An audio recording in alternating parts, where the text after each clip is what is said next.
Hey guys, let's take a step back here for a moment and just think a bit about what we're watching with the Trump administration. We've seen the tariff policy defeated in court. I think it's pretty clear that rebuke by the courts will probably go to the Supreme Court and will probably be ruled, if not unanimously against the Trump administration, at least heavily against them, with maybe one or two conservatives dissenting from that.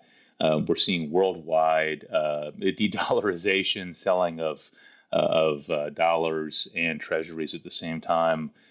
Really, for the first time in this kind of sustained way, at least in my lifetime, a huge sign of potential lessening of U.S. international clout in terms of fiscal and monetary power. In the Middle East, Bibi Netanyahu is really still quite defiant of Trump's wishes to sort of find a way forward and end the war there and continue the Abraham Accords and the normalization between the Saudis and the Israelis. Obviously, Bibi and Trump have had a falling out. Um, China hasn't blinked, right? Most international commentary seems to have concluded, at least commentary that's happening outside of Fox News and ON, seems to conclude that Trump has sort of lost this battle in the trade war. Putin is currently making Trump look like fairly foolish, right? And we've seen day by day more frustration coming from Donald Trump towards Putin.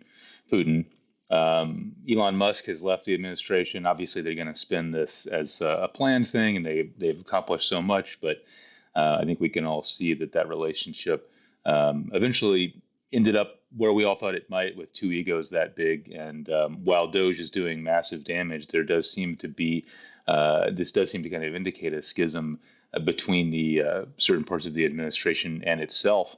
And then you've got the big beautiful bill currently. It passed the House by one vote. I think my analysis of that is we probably won't see anything there until at least July. We've got three very powerful, moderates: Susan Collins, Lisa Murkowski, and Tom Tillis in the Senate, holding, I think, the keys of power here. These are three moderates who are under threat in the next election cycle and really want to moderate this bill. But if they send it back, if they do that and they send it back to the House, again, it only passed by one vote. So it's potentially, a huge shambolic mess there.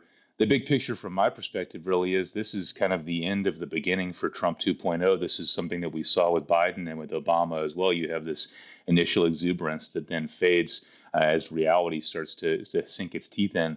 Really curious for your thoughts. Do you see this as a permanent derailment or just a blip on the radar? Thanks again.